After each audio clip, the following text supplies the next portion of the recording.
யார் அந்த தம்பி, யாரு இந்த அண்ணன், யாருக்கு யார் அண்ணன், யாருக்கு யாரு தம்பி? என்னை போல பெரியவர்கள் உங்களை போல சிறியவர்களை பார்த்தா தம்பின்னு சொல்லுதானே வழக்கம். எல்லையை போல சிறிய மனிதர்கள் உங்களை போல பெரிய மனிதர்களை பார்க்கும்போது அண்ணன் சொல்றது வழக்கம். அந்த உலகத்திலே தம்பிக்கு தானையா பெருமை, அண்ணனுக்கு பெருமை இருக்கு. எந்த வகையில் அண்ணனுக்கு பெருமை? அண்ணன் என்னடா தம்பி என்னடா அவசரமான உலகத்திலே ஆசை கொள்வதில் அர்த்தம் என்னடா காசு தான் குடும்பத்தில். அதனாலதான் பாருங்க இந்த கவிதையை, இந்த கவிஞத்தை இந்த உலகத்திற்கு தமிழகத்திற்கு கொடுத்தது யார் தெரியுமா? கண்ணதாசன்.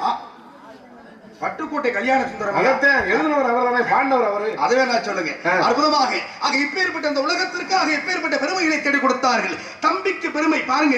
முன்னாலே முளைக்கின்ற காதை விட பின்னாலே முளைக்கின்ற கொம்புக்கு தான் வலிமை இருக்கு. முன்னால முளைக்கிற காது அண்ணன் மாதிரி, பின்னால முளைக்கிற கொம்பு தம்பி மாதிரி. காதுக்கு வலிமை கிடையாது, கொம்புக்கு தான் வலிமை இருக்கு. அப்ப அண்ணனுக்கு பெருமை இல்ல, தம்பிக்கு தான் பெருமை. இந்த தம்பிக்கு பெருமை சேர்த்திருக்கேன். நான் அண்ணனுக்கு பெருமை சொன்னா அதுல காரணம் இருக்கு. என்ன காரணம்? நாங்க பூலோக மக்கள்லாம் மானிட பிறவிகள்லாம் நாங்க தை மாதம் இங்க இருந்து மாலை அணிவித்து பழனி மலைக்கு முருகனை தரிசனம் பாத யாத்திரையா செல்வோம். சரி, நேரடியா போனவன முருகனை வணங்க மாட்டோம்.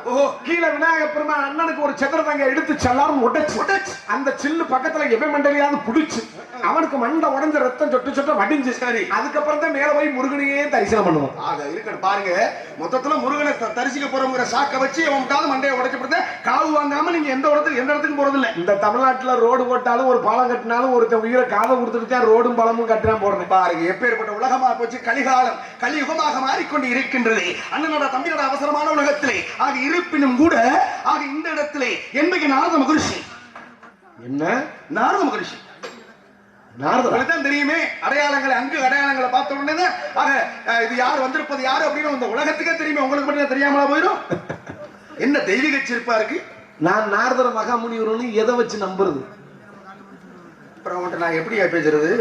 நாரத மகாமுனிவர்னு நான் எதை வச்சு நம்புறதா? நாங்க தமிழ்நாட்டுல பிடிச்சேன் போலி சாமியார்ல பூரா கண்டு பூரா கவட்டுக்குள்ள தலையை விட்டுக்கிட்டு பூரா இருக்கிற காசை பூரா கொடுத்து போட்டு பிள்ளை வர வேணும்னு பூரா அவங்க காசை பிடிக்கிட்டு போயிட்டே இருக்காங்க. பாருங்க, அப்ப உங்களுக்கு சந்தேகத்தின் பேர்வழியில தான் நீங்க வாழ்ந்துகிட்டு இருக்கீங்க. கேள்வி கேட்கறானே பகுத்தறிவு கேட்கணும்ல. ஆனா கேள்வி கேட்பதெல்லாம் பகுத்தறிவை வளர்த்துக் கொள்வதற்காக அருளறிவு, மருளறிவு, பொருளறிவு, நுண்ணறிவு, பகுத்தறிவு, சிற்றறிவு, ஆறறிவு மனிதன் இறைவன் கொடுத்தான் மனிதனுக்கு. அப்ப அற்புதமாக பகுத்தறிவை வச்சு நீங்க பகுத்தறிவு பகட்டவனாக இந்த இடத்துல கேள்வி கேட்டிருக்கீங்க. பாருங்க, நாரத மகரிஷின்னு எப்படி நம்புறதுன்னு கேக்குறீங்களே. யார் வச்சிருக்கேன்? மாலை போட்டிருக்கேன், ஜடா மகுடம் போட்டிருக்கேன், சிப்லா கட்ட வச்சிருக்கேன். இந்த தோரணை எல்லாம் பார்க்கின்ற பொழுது இது என்ன முனீஸ்வரர் மாதிரி தெரியுதா, நாரதர் மாதிரி தெரியுதா? ஓ, நாரதர் என்றால் ஜடா மகுடம் மகதையால் சத்ததால கட்டை இந்த மாலையெல்லாம் அணிவிச்சிருந்தா நீங்க நாரதர். கண்டிப்பாக இதுதான் தோற்றம். உமக்கு எமக்கும் சின்ன ஒரு பந்தயம். என்ன பந்தயம்? காலையில இந்த சாலூர் நாடகத்தை முடிச்சுட்டு நேரம் மாடுத்தாவணி பஸ் ஸ்டாண்டுக்கு காலையில 10 மணிக்கு போவோம். ஏன் பிச்சை எடுக்கவா? பிச்சை எடுக்கிறதுக்கு வாய்ப்பு வந்தாலும் எடுத்துட்டே ஆகணும். இன்னும் 2 வருஷம் எடுக்கிற மாதிரி கூடுதலா 4 வருஷம் கொரோனா வந்துச்சா தமிழ்நாடு ஒட்டுமொத்தமா பிச்சை எடுக்கணும். அவ்வளவுதான் விஷயம். நம்ம 2 பேரும் காலையில மாடுத்தாவணி பஸ் ஸ்டாண்டு போவோம். அங்க ஒருத்தன் ஆஞ்சநேயர் வேஷம் போட்டிருக்கேன். ஓஹோ. இன்னொருத்தன் ராமர் வேஷம் போட்டிருக்கேன். சரி. இன்னொருத்தன் கிருஷ்ணர் வேஷம் போட்டிருக்கேன். இந்த இருக்கு பாருங்க ஹார்மோனிய பெட்டி. அத்தை தண்டி தூக்க முடியாது. கைப்பட்டி மாதிரி தோல்ல தொங்க போட்டுக்கிட்டு கீழே போடு அமைக்கி கடைக்கு அரே ராமா அரே கிருஷ்ணா அரே ராமா அரே கிருஷ்ணான்னு பிச்சை எடுக்கிறேன். அங்க ஆஞ்சநேயர் வேஷம் போட்டவன ஆஞ்சநேயர் ஏத்துக்கிற முடியுமா? இல்ல கிருஷ்ணர் வேஷம் போட்டவன கிருஷ்ணர் ஏத்துக்கிற முடியுமா? இல்ல ராமர் வேஷம் போட்டவன ராமர் ஏத்துக்கிற முடியுமா? இந்த இடத்துல நீங்க நாரதர் மகாமுனிவர்ன்றீங்களே எதை வச்சு நம்புறதுன்னு கேட்டேன். நல்ல கேள்வி, நல்ல பகுத்தறிவுக்கு உண்டான கேள்வி நீங்க கேட்டது. உங்களை மாதிரியே ஆண்களும் பெண்களும் எல்லாரும் சந்தேகத்தின் பேர் வழியில போகக்கூடாது, போனா அவன்கிட்ட கேள்வி கேட்கணும்னு எண்ணம் உருவாயிருந்தா போலி சாமியால ஆசிரமம் வச்சு நடத்திருப்பார்களா இங்க?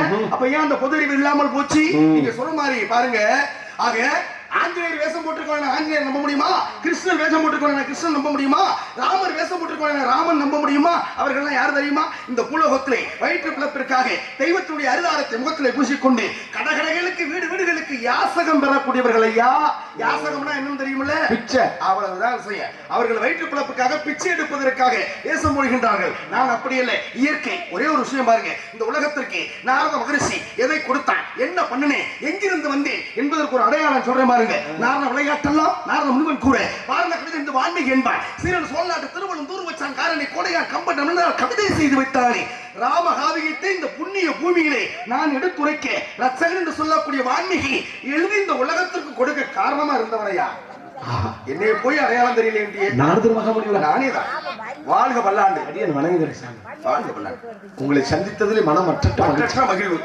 நாரதர் மகாமுனிவர் நானே தான். எனக்கு ஒரு சின்ன சந்தேகம். என்னைய வந்தோடனே சந்தேகமா? ஆத்தா என்னத்த பச்சைச்சலா என்ன பிரச்சனை இங்க? அந்த கட்டப்பட்ட பச்சைச்சலம் அமைச்சலம் பார்த்தா என்ன பெரிய பஞ்சாயத்து? இந்த ஓடிட்டு இருக்கு உங்க பஞ்சாயத்து. இங்க ஒரு பஞ்சாயத்து, அங்க ஒரு நாடகம் போயிட்டு இருக்கு. பஞ்சாயத்தை பார்த்தேன். ஆமா, இந்த பத்தையும் கேட்க போறேன். இப்ப கவனி. இப்ப நீங்க நாரதர் மகாமுனிவர். நானே தான். நீங்க தெய்வ பிறவி. ஆமா. நாங்க கீழே உட்கார்ந்திருக்க மானுட பிறப்பு. நாங்களாம் மானிட பிறவி. மனித பிறப்பு. ஒரு சின்ன சந்தேகம். காற்றால் அடித்த பிண்டம், நீங்க சோத்தால் அடித்த பிண்டம், ரெண்டு பேரும் வித்தியாசம் இருக்கு. ஏன் சாமி, நீங்க தெய்வ பிறவி, நாங்கெல்லாம் மானிட பிறவி. உண்மைதான். இந்த உலகத்துல தெய்வம் இருக்கா இல்லையா?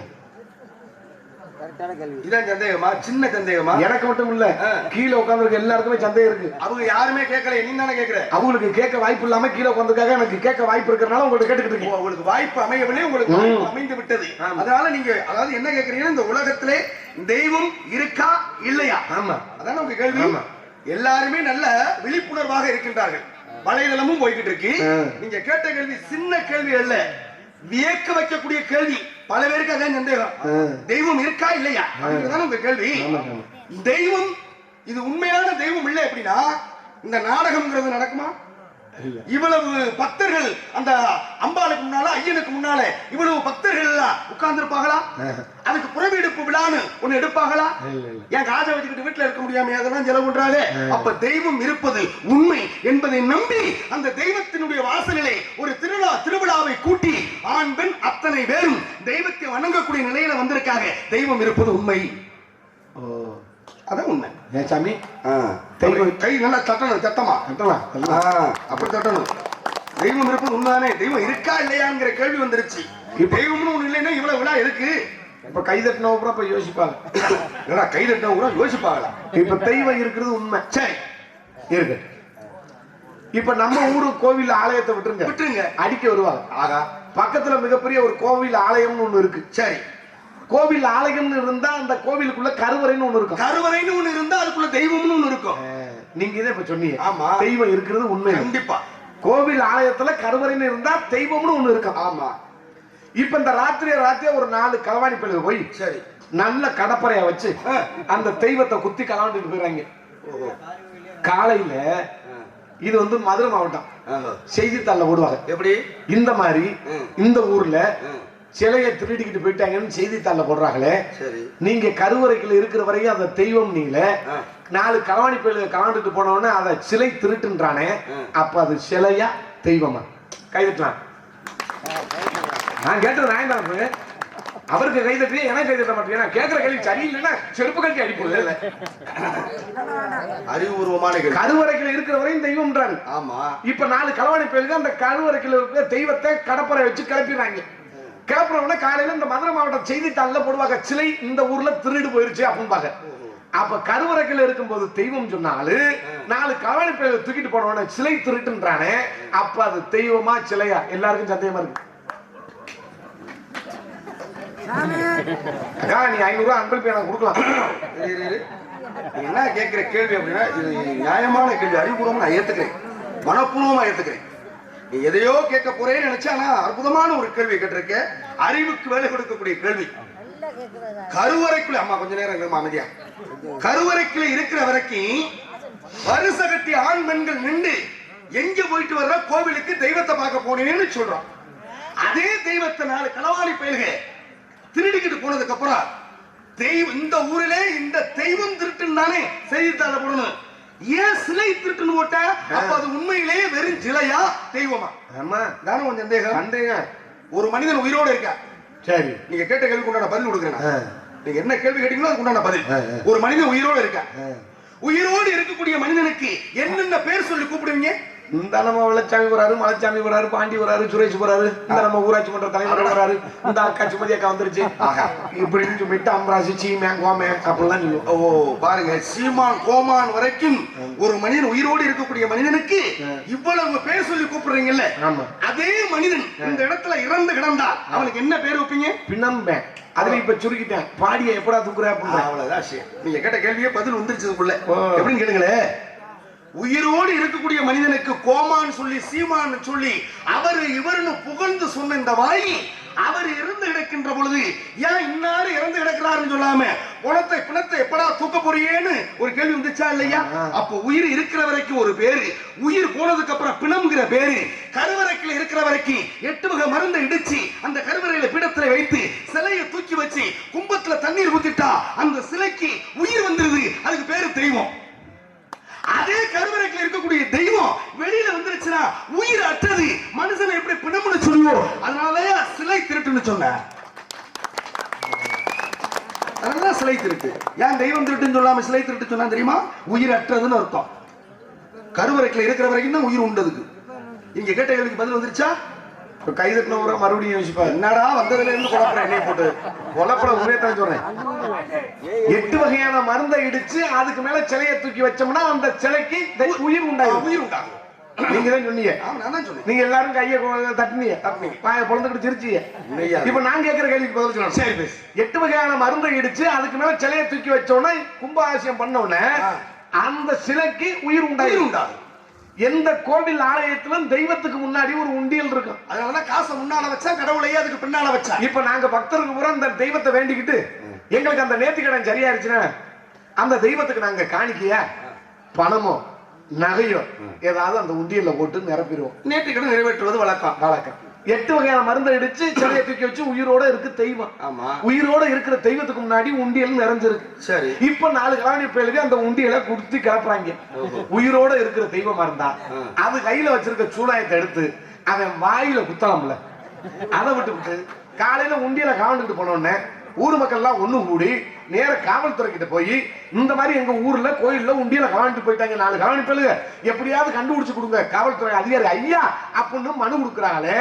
அப்ப வேடிக்கை பார்த்துக்கிட்டு இருந்துச்சே உண்டியல உடைக்கும் போது அது தெய்வமா இல்ல காவல்துறை கண்டுபிடிச்சு கொடுக்குறாங்களே இல்ல காவல்துறை அதிகாரி தெய்வமான்னு கேட்கிறேன்.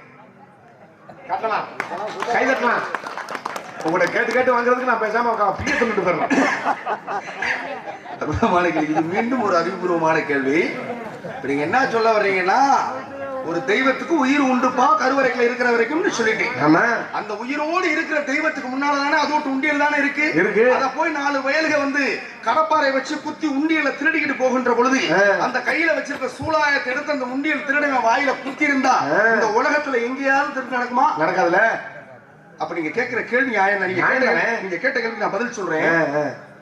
நீங்க கேட்ட கேள்விக்கு பதில் வரணுமா இல்லையா? சரி. உங்களை பெற்றது யாரு? எங்க அம்மா. எத்தனை மாதம் சுமந்தார்கள்? 8 மாதம். நீங்க குடமாத்தில பிறந்திருப்பீங்க. பொதுவா 10 மாசம். 10 மாதம் தானே சுமப்பது. நீங்க பிறந்துட்டீங்க, சுமந்தாச்சு, பிறந்தாச்சு, பிறந்து தவழ்ந்துட்டேன், தவழ்ந்து நடந்தாச்சு, நடந்து பள்ளிக்கூடம் போயிட்டு வீட்டுக்கு வந்துகிட்டு இருக்க. பள்ளிக்கூடம் போயிட்டு வீட்டுக்கு வந்துகிட்டு இருக்க.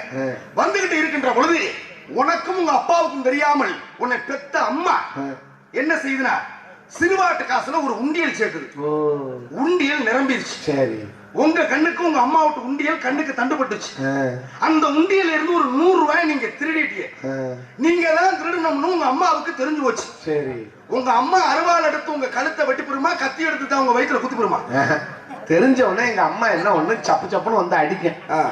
ஏன்டா மல்ல மாதிரி பேலே லிச்சா பேலே சின்ன பிள்ளையிலே இந்த திருட்டு வேலை பண்றீங்க, நாளைக்கு இந்த கை நிக்குமா, பெரிய பிள்ளை ஆகுற வரைக்கும் இந்த கை ஜோலிய பார்க்க முடியல அப்படின்னு சப்பு சப்புன்னு அடிச்ச உடனே நான் பூல் பூல்னு அழுக ஆரம்பிச்சேன்.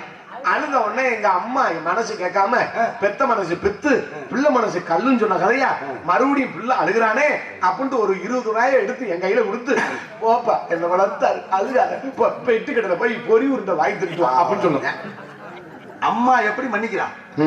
தான் புள்ள திருடிருச்சுன்னு தெரிஞ்சு கத்தி எடுத்து குத்தல, சூலாயத்தை எடுத்து வயிற்றுல குத்தல, அருவாள் எடுத்து கழுத்தை வெட்டல, தமிழ இனிமே திருடாத அப்படின்னு மன்னிச்சு விடுறாளா இல்லையா? இவ பெத்த தாய் மன்னிக்கின்றாள். இந்த அரக்கால கோவில உலகத்தாய் அவ உலகத்தாய், உங்க அம்மா பெற்ற தாய், 2 பேரும் தாய் தான். இவளுக்கு இருக்கிற குணம் தான் அவளுக்கு இருக்கு. நம்ம ஊர்ல தான் பிறந்த, நம்ம தான் உயிர் கொடுத்தோம், நம்ம பூமியில தான் வளர்ந்த, அறிந்தோ அறியாமலோ நம்ம உண்டியிலே கை வைக்கிறானேன்னு பெத்த தாய் எப்படி மன்னிக்கின்றாளோ அது மாதிரிதான் தெய்வத்தின் தாய் ஒவ்வொரு திருடனையும் மன்னிக்கிறாங்க. தப்பிக்கிற அரசன் அன்று கொள்வான், தெய்வம் நின்று கொள்ளும். இதே தொழில 3 முறை 4 முறை செஞ்சா அன்னைக்கு அள்ளி வச்சு குத்தும் பாருங்க, அகால மரணமா சாலையில விழுந்து கிடப்பான். இதான் நடப்பு. நீங்க கேட்ட கேள்விக்கு உண்டான விளக்கம்.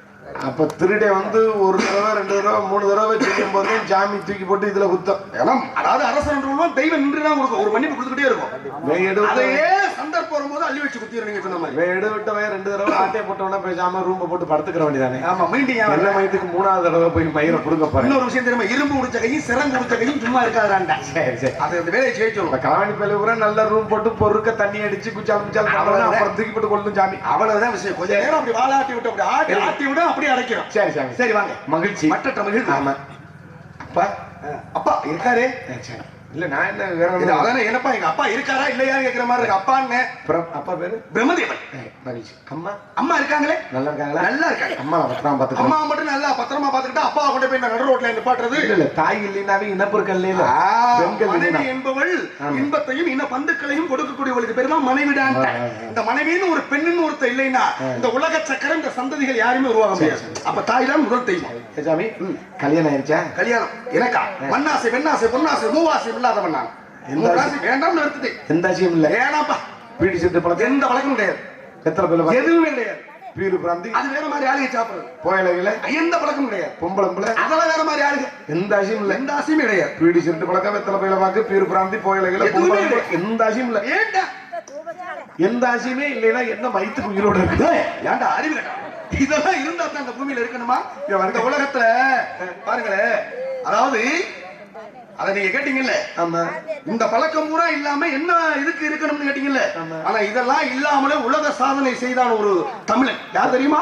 ராமநாதபுரம் மாவட்டத்திலே பிறந்து பேய்க்கரும்பு என்று சொல்லக்கூடிய இடத்திலே ஒடுக்கப்பட்டு இருக்கின்றாரே முன்னாள் ஜனாதிபதி அப்துல் கலாம் ஐயா எந்த பெண்ணை திருமணம் முடிச்சாரு? எந்த பீடி சிகரெட்டை குடிச்சாரு? எந்த மதுவை குடிச்சாரு? உலக சாதனை படைக்கலையா?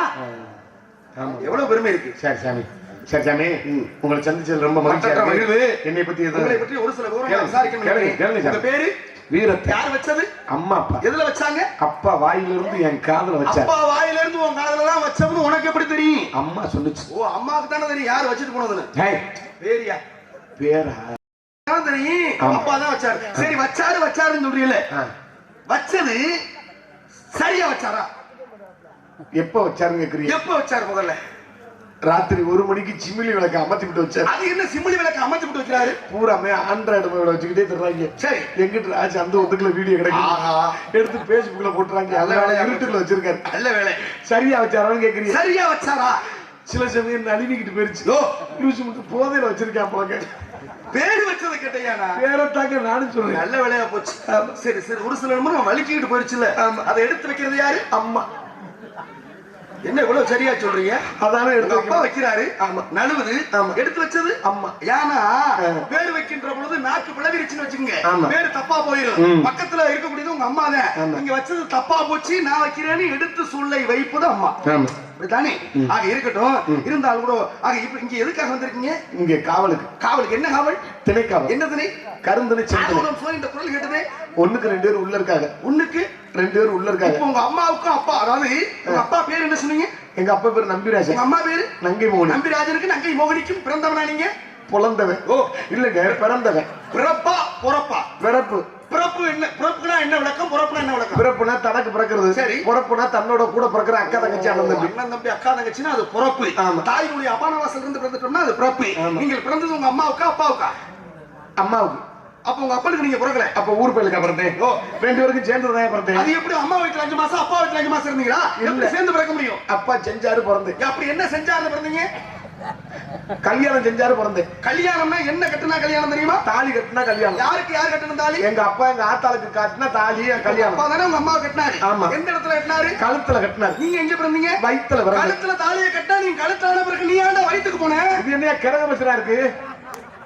ஓ, என்ன தாலி கட்டுறதுக்கு வயித்துல வந்ததுக்கு வித்தியாசம் இருக்காங்க. அது மேல வச்சா மேல எடுக்கணும், கீழே வச்சா கீழே எடுக்கணும். ஆமா. கழுத்துல கட்டுற கயிறுக்கு வயித்துல சுமக்கிற குழந்தைக்கு ஏதாவது சம்பந்தம் இருக்கா? எப்படி நீங்க பிறந்தீங்க? 2 பேருக்கு முதல் ராத்திரி நடந்துச்சு. ஓ, முதல் ராத்திரி நடந்துச்சா? அப்ப முதல் ராத்திரிக்கும் கடைசி ராத்திரிக்கும் இந்த உலகத்துல என்ன வித்தியாசம்? முதல் ராத்திரினா மெத்த மேல பூவை போட்டு பூ மேல நம்ம படுத்தோம்னா முதல் ராத்திரி. கடைசி ராத்திரினா நம்மள படுக்க போட்டு நம்ம மேல பூவை கொட்டிட்டாங்கன்னா கோய்ந்தாலும் கடைசி ராத்திரி. ஆனா பாதியலா பூவிலே தொடங்கி பூவிலே முடியலையா வாழ்க்கை? சரி இருக்கட்டும். இருந்தாலும் கூட காலதாமதம் குறைவாக இருக்கு. ஆளுநரும் சுய என்ற குரல் கேட்டது யாரு? அதே என் தங்கச்சி. தங்கை பேரு வள்ளி. இன்னொரு சத்தம் கேட்டுச்சு. அது ஏன்? உங்களுக்கு ஒரு ஆள் இருக்கு, குள்ளி. அப்ப வள்ளியும் புள்ளியும் உள்ள இருக்கின்றார்கள். நான் வெளியே இருக்கு. எத்தனை நாளா? 3 நாள். எப்படி வருது? ஓ, அந்த வெளியே கேட்கல. சாம்பாரை ரசத்தையும் வச்சு பண்ணி சாப்பிட்டோம்னா காலை கடன் போகக்கூடிய அந்த வெளியே கேட்கல. நீங்க வெளிக்காவல் இருக்கே, உள்காவல் இருக்கா? விஷயம். ஆக இருக்கட்டும். இருந்தாலும் கூட அடுத்த காவல் இருக்கக்கூடிய ஆளு நான் சந்திக்கலாமா? பார்க்கலாம். அழைத்து வருவேன். அன்பே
நேரம் போல தாரோட நெட்டுக்கு போகுது. அப்படியே ஊருக்கு கிளம்பி போன யாருங்க என்னன்னா எதுக்கு கூப்பிட்டீங்க?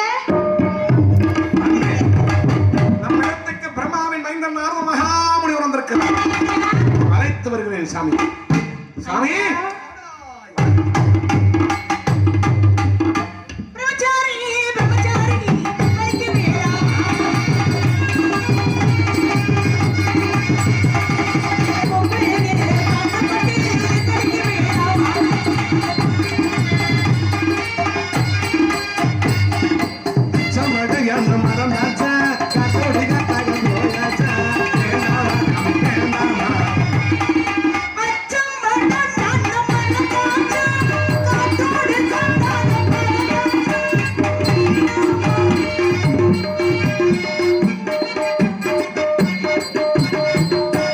தீபாவளிக்கு போட்ட பலகாரம்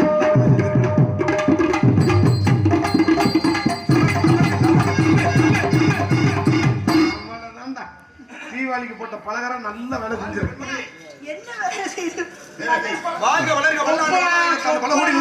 யார் அந்த பெண்மகள்? உங்களுடைய ஆளு. எதுக்காக வச்சிருக்கீங்க? கிட்டி அடிக்க எதுக்காக வச்சிருக்கேன்னு கேக்குறேன். கிட்டி அடிக்க அது எங்க வச்சிருக்கு? நான் தான் அதை வச்சிருக்கேன். என்ன இதுல யாரு வச்சாதான் என்ன சொல்லி முடிஞ்சா சரிப்பேன். புருஷங்கிற பேர்ல இருமிட்டு ஆமா தெரியுது கட்டு கட்டா செய்து பார்த்தா. சரி இருக்கட்டும். இருந்தாலும் கூட உன்னுடைய காதலியை நான் சந்தித்தேன். அடுத்த காவல் என் தங்கை கல்வி வண்டி வண்டி இடத்திற்கு தலை நான் சந்திக்கலாமா? தங்கச்சி விட்டுவிடே அம்மா விட்டுவிடே அம்மா விடலாம்.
உனக்கு பட்டுச்சா அண்ணே? தங்க எதுக்காக கூப்பிட்டீங்க? என்ன ஏய் இந்த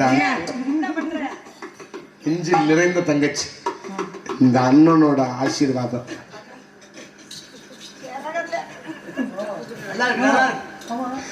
பால் இருக்கும் சொல்லு. எதுக்காக கூப்பிட்டா? என்றைக்கும் உண்டு. ஆசீர்வாதம் பண்ணு, கையை தூக்காம ஆசீர்வாதம் பண்ணு. தெரியும், கம்பு கூடு உனக்கு நாறுதுன்னு தெரியும்.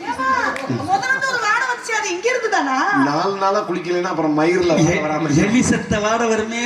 தங்க நம் இடத்துக்கு பிரம்மாவின் 5 நாரத மகாமுனி வந்திருக்கிறார். அப்படியா? நம்ம இடத்துக்கு அழைத்தவர்கள் ஆசீர்வாதம். வர வேண்டும் சுவாமி, வர வேண்டும். அண்ணே, நீங்க 2 பேரும் உள்ள சென்று